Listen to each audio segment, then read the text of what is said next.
Good morning. I'm George Willey. Welcome to The Other Side. Recently, the World Affairs Council of Houston featured Stanley McChrystal, a four-star general who commanded our forces in two of our hotspots, Iraq and Afghanistan, at a hugely well-attended event. We were privileged to interview him on our show along with Farah Kilidar, the CEO of the Council. In this wide-ranging interview, we engaged the General in a conversation that was personal, philosophical, tactical, but always gripping. He was quite animated as we coaxed him to lay out the thesis of his best-selling book, Team of Teams. He had developed a theory on the battlefield to meet a new enemy and found that the theory could work in the corporate battles as well. Watch the interview as Farah and I take him to the other side and how skillfully he defends his position, always respecting the opponent.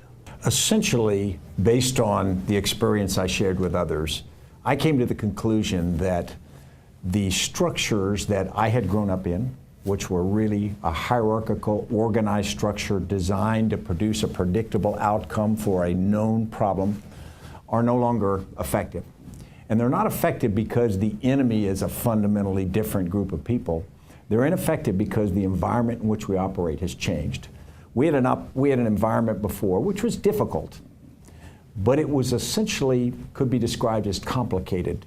Now I think we're in a world where the speed of things which we see, this, particularly the movement of information, but also physical things, and the interconnectedness of everything has produced a fundamental change to complexity. And the great difference between complicated and complex is complicated is hard, but you can break it apart and figure it out. In complexity, it's essentially impossible to predict what's going to happen because there are too many variables. And when you have an inability to predict what your requirement is, then an organization is in a very difficult position if it has focused itself and prepared for a certain requirement and that requirement's changed. And I would argue in today's environment what's happening is that environment and that requirement is changing constantly. So what we found in Iraq first was that the enemy, Al-Qaeda in Iraq, had grown up in that environment, and they'd unconsciously become this constantly adapting, very fluid entity, not because they planned it, but because they just grew up in that environment, really driven by information technology. And we had to change how we operated our processes, what our culture was inside the force, and then how leaders led, to include myself, to be effective. So you also talk about information being broadcast to the lowest rank, from general to private, information going in and out. Is there a danger of the information kind of leaking out if that were the case, and if so, how do you fix that? The challenge that we had was we were dealing with some very sensitive information. Much of it was very time sensitive. But we found you had to hit a balance. There's a first desire to control information for security reasons or because information's power, and because of the old axiom that says you only give people the information if they have a need to know. The great fallacy in that is who knows who needs to know. You've got this information and you don't know all the second and third order connections, and so suddenly you withhold this information and things happen or don't happen because people are kept ignorant. So some years ago, this would have been military heresy. Well, that's right. Yes. Because control of information. But if we go back to the 9/11 attack, the reality was all the information needed to stop that attack existed inside the U.S. government in different places. And the inability to connect the dots didn't become because they were incompetent people or evil people. It came because the structures we created and the cultures didn't drive that. And so changing the military to that kind of a structure is more than just saying, okay, everybody share information. You've really got to change how you communicate. You've got to change what's expected before we say only share if somebody's given you permission. Now we say is you have to share unless somebody specifically tells you not to. You did practice that in Iraq. You said, the enemy was fluid, and you redefined the structure of the army as a result of how the enemy, Al-Qaeda in Iraq, was operating. And you succeeded to a big extent. We got to a point in Iraq where a large number of the terrorists had been killed or had fled, and there was a semblance of hope. But the problem that I see is, whilst that lateral structure that you talk about in your book seems to definitely work, does it not need to go beyond the army? So you did what you did, the army did what you did on the ground what needed to be done based on the reality on the ground, but in practice, the politics in the US, the politics at home, trumped that reality. The politics as well as the structure at home, the lack of connection between Pentagon and State Department and so on. So would you not say that this needs to go well beyond the army and into the government as a whole in order for it to be effective? Absolutely. I mean, a friend of mine quotes Clausewitz a lot, and he says, war is an extension of politics, and to politics it must return. Right. And that's the essential truth. What we experienced in JSOC and in the fight was success at connecting at a very tactical level, maybe even an operational level. But you don't ever solve the problem at that level. You can buy time, you can create some conditions, but the essential changes that have to occur in Iraq, Iraqi politics, the interaction across the region, have to be connected in the same team of teams way. Now that's hard. Right. It's really hard, but I would argue that what we did was the military component, and that's never sufficient. And so we got to think much more broadly. But General, the conflict between military strategy and politics I think, came to a head in the definition between counterinsurgency and counterterrorism. The issue is the counterterrorism is considered to be a pretty limited part of what a war could be. And also counterinsurgency, it was thought that you face the enemy, you cleared areas, you push them back, all of that. So I'm sure your idea is still evolving, so that they all can be incorporated. But how far have you gone in trying to sort of marry these two? Yeah, my role, to make sure that we clarify, in Iraq in the 2003 to 2008, when I commanded the Special Operations Task Force, was counterterrorism. That was my directed role. So we went after high-value targets and destroy Al-Qaeda in Iraq. I had grown up with counterinsurgency, studying Vietnam and then been in Special Forces when I was young, so I believed in it. What we did as part of that counterterrorism fight, and both terms, counterterrorism and counterinsurgency, are poorly defined in people's minds. They think of counterterrorism strictly as the direct action, either a drone strike or a special operations raid, when in reality the strongest counterterrorism activity you could do is education. Right. But I'll go with the popular view of it. Counterinsurgency is really designed to change the conditions in the area so that economically, politically, and whatnot, you have fertile ground for better governance, which can reduce the causes of an insurgency, typically a popular insurgency. Counterterrorism tactics, in most cases, have to be embedded inside a wider counterinsurgency strategy. And what I would argue in Iraq, for the first years of the war, we became focused on this counterterrorism approach, and we gave very short shrift to the wider build a viable Iraq. Later in the war, early 2007, we shifted the strategy pretty effectively, and then what we did in that fight, in the counterterrorism side, suddenly was much more effective because it was embedded in a more viable strategy. When I went to Afghanistan to take command of the entire force, I think I surprised a lot of people because I was completely focused on counterinsurgency being the requirement. And in fact, I was approached by some people and said, what we should really do is a very narrow counterterrorism campaign, limit our focus, don't do the wider, because people equate counterinsurgency with nation building. And I disagreed with it because my background had led me to believe that counterterrorism, again, it's a short term, and it's almost a narcotic. It gives you the belief that you're making progress when in fact it may not be. and that we needed a wider counterinsurgency strategy.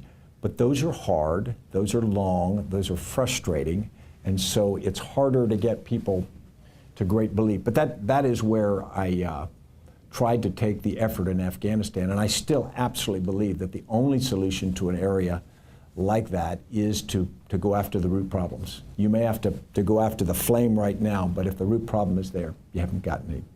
And actually, you, taking from that, you were kind enough to give a presentation at the Woodland series yesterday, and you compared the region, the Middle East, to a body suffering of HIV virus, and that ISIS is the disease that is attacking a compromised immune system. And in this case, it's compromised because of lack of political structure or because of all the instability. You also said that, as you just said, that what you really need to do is look at the core, the cause. What causes this environment to be compromised? Aren't you then, in essence, giving a counter-argument to the use of force, be it top-down or lateral? Because really diplomacy is, and the soft power is really what you need for an action like that. You are.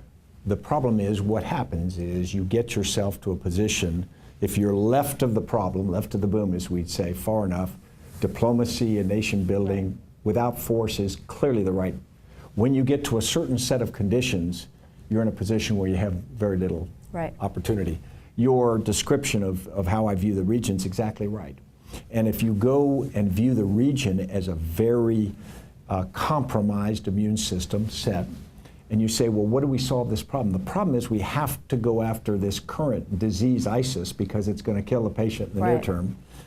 But the problem is going after it, like intervention with powerful drugs, is also hard on the region itself. It brings its own negative. Sure. And so now you're in this terrible position. If I do chemotherapy on someone, it could kill them. Right. But if I don't do that, they will die.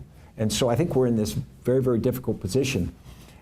And the region, it's going to take a long time, in my view, and mostly led by people in the region, but I think we're going to have to help to start to rebuild this. There's got to be a competing narrative that people can believe in, so that things like ISIS are not so compelling. Absolutely. We'll return after a short break to continue this interview with General McChrystal. On The Other Side, we interview a variety of people and seek to examine their beliefs, their opinions, and their passions. Then we invite them to come with us to the other side and look at the antithesis of their views. What comes out is an in-depth conversation without the vitriol of the talk shows, but a cerebral engaging of ideas you will not find anywhere else. Come join us on alternate Saturdays at 8:30 a.m. on this channel. General, Farah and I were sort of pondering all your thoughts, some very profound thoughts here. And we were thinking that when you're building a team of teams, and even the title talks about the rules of engagement, obviously we are changing the rules of engagement. Now the question was, to change the rules of engagement and battlefield means that we're going to have a legal framework that must support that.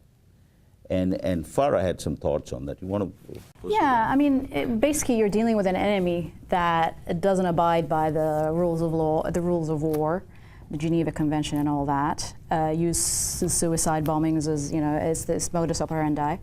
How do you maintain your moral ethos? I mean, you've been quoted to say, no matter how tough things get, you have to stick to what you believe in. Would you not say that in order to beat an enemy like that, you have to compromise on your moral ethos, be it Abu Ghraib, be it enemy combatants? No, I don't think you do. And here's why. I think there are two levels of this. The first level is at the individual soldier, sailor, airman, Marine level, where you are literally in this very difficult place. And we would go into torture chambers that either Al-Qaeda or Shia groups had done. And I saw things that were medieval, and I thought I'd seen a lot in my life, and I saw things that were beyond the pale. And you also see people that work for you who have been killed, or people, some of our Iraqi partners, just horribly mutilated and things. And of course it creates this rage and it creates this desire where we're going to rip the gloves off and we're going to go after this. Right. The problem is that's what they want. That's the whole point. And once you cross a line and once you start that sort of slide, that slippery slope, I don't think it's very possible to come back up again. And so what we're asking is a lot of young people to make extraordinarily disciplined, mature decisions in the face of this. And so that's where leadership has to come in, and leaders have got to be absolutely ironclad in the discipline not to let the force go there. But then you take that, I totally agree with you actually, but you take that and you take the structure of the team of teams, and you're having these junior officers on the ground making the decisions. You indicated yesterday that towards the end of your time in Iraq, you didn't approve any of the operations. You were aware of them, but didn't need to approve them. Isn't there then a higher risk of that line shifting? Well, there's always the risk, because the more freedom you give people, the more left and right latitude that they have. But there has to be the shared consciousness, we talk about this, which is a contextual understanding. And my belief was, if you explain to people the big picture, the why, and you explain to people the strategic situation, then suddenly the logic of it. When I was in Afghanistan commanding, there was a lot of hubbub over our rules of engagement on the use of air power, or the bombing things. And there were a lot of people, particularly from back in the States, coming to me and say, you're tying the hands of your own soldiers, you're causing Americans to die. But my explanation back to them was, if we don't constrain how we operate, we'll never get the support of the Afghan people. And if we don't get the support of Afghan people, we lose. Right. So it's just a case of, do you want to win or do you want to lose? You can feel good and do whatever you want in the short term and lose, or you can be disciplined and have a chance to win. You mentioned earlier the legal framework, because there also needs to be a legal framework above the level of soldiers. It's what bounds our diplomacy, it bounds our larger military operations. And we struggled with it after 9/11, because remember, we couldn't decide whether people we captured on the battlefield were combatants or not, what their legal status was. Guantanamo Bay is a perfect example of that. And a lot of good people with good morals trying to figure that out have not been able to come up with really elegant solutions.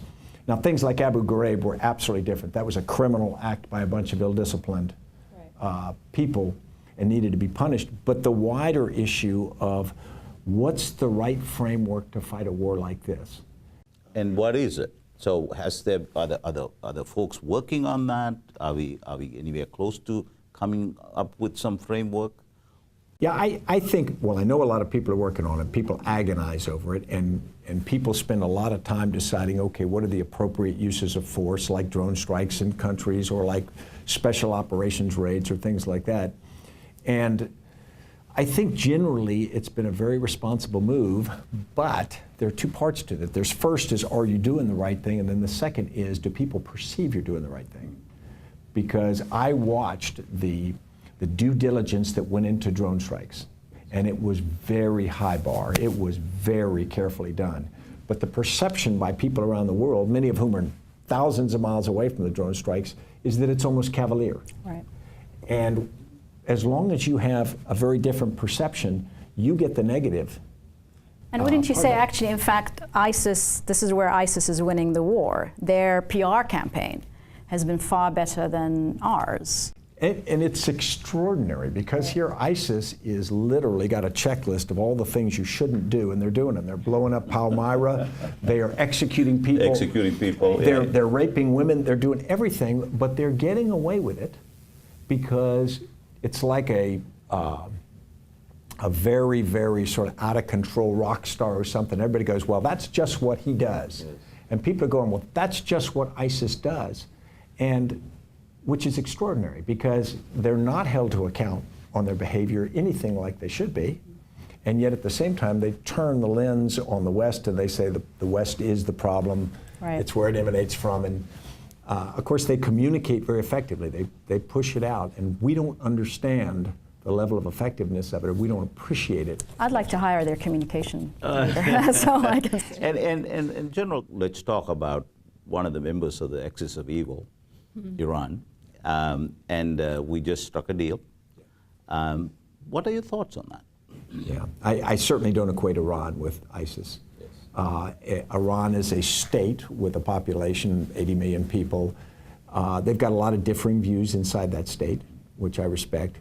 I think that their desire to get a nuclear weapon is entirely understandable. I don't support it because from my position in the world where I am, it's better if they are not. Right. But if I was an Iranian citizen, I'd probably view it differently, because if you look at how countries that have nuclear weapons are treated, they get a certain higher level of respect than they would otherwise. So the nuclear North part, Korea, for instance. Exactly. Right. And so in reality, I think that trying to negotiate with Iran on the nuclear issue was the appropriate thing to do. I think the deal has flaws, but I think it was necessary to go after.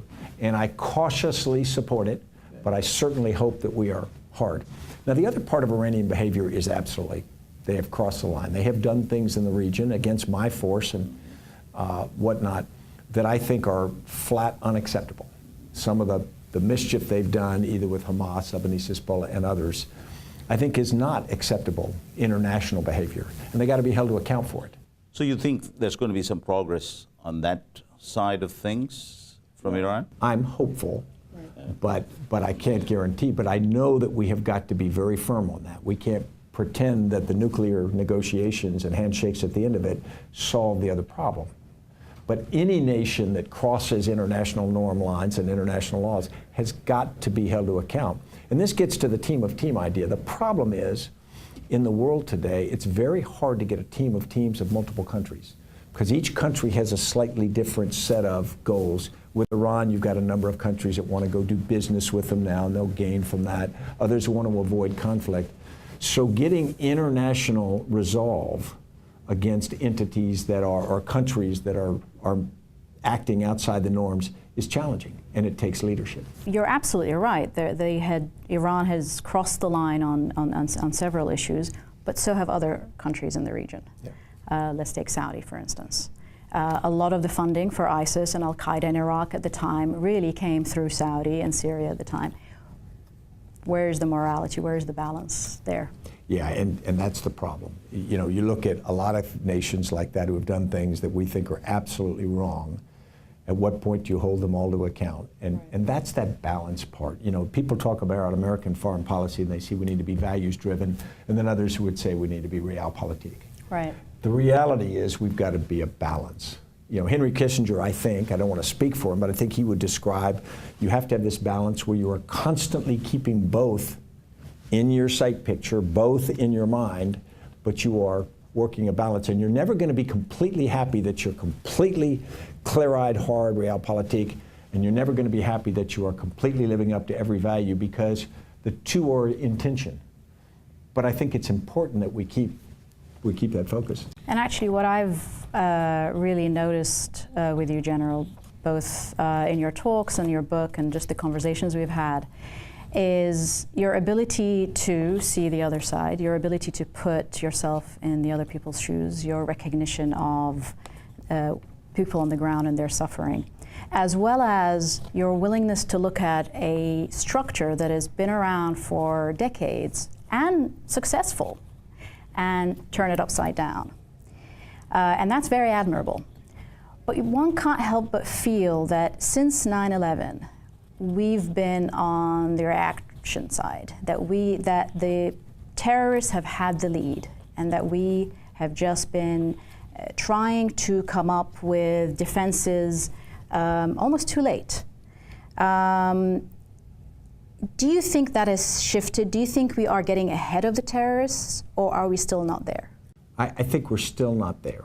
I think that your description's right. After 9/11, we had an attack, and sort of traditionally you respond to an attack in a forceful way, and it was a dastardly attack. But then we suddenly ended up in the twilight zone. We ended up in this maze of mirrors that was different than what we were prepared for. One, because we don't know the region very well, and two, because the region was changing. I used to describe to visitors to Afghanistan, I'd say, where do you think you are? And they'd say, Afghanistan. I said, you're not.